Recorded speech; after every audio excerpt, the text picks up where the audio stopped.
మీరు చెయ్యి ఊపితే 10 ఊళ్ళు ఆగుతాయి. అలాంటిది అమ్మాయి మీకు వేలు చూపించి మాట్లాడుతుంది. అసలు వాళ్ళతో మాటలు పడాల్సిన కర్మ మీకు ఎందుకండి?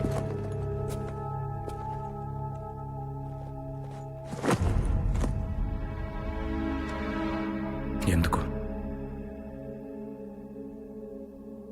రోజు లెఫ్ట్ నుంచి వెళ్ళే కాలేజ్కి ఈరోజు రైట్ నుంచి వెళ్దాం ఉంది. అప్పుడే నేను మా ఊరోళ్ళని చూశాను. ఆ రోజు వాళ్ళని చూసుండకపోతే వాళ్ళేం దారుణాలు చేసేవాళ్ళో తలుచుకోవడానికే భయంగా ఉంది. అందుకు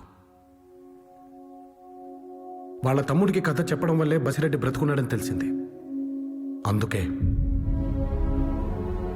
శాంతి కోసం మనం కన్విన్స్ చేయాల్సింది మన వాళ్ళని కాదు, అవతల వాళ్ళని తను చెప్పడం వల్లే అపోజిషన్ పార్టీ లీడర్ని నేను కలిసి మాట్లాడింది. అందుకు కూడా ఆఖరికి బసిరెడ్డి మనుషుల్ని మనం దాచిన ఇల్లు కూడా వాళ్ళ నాన్న క్లయింట్స్దే.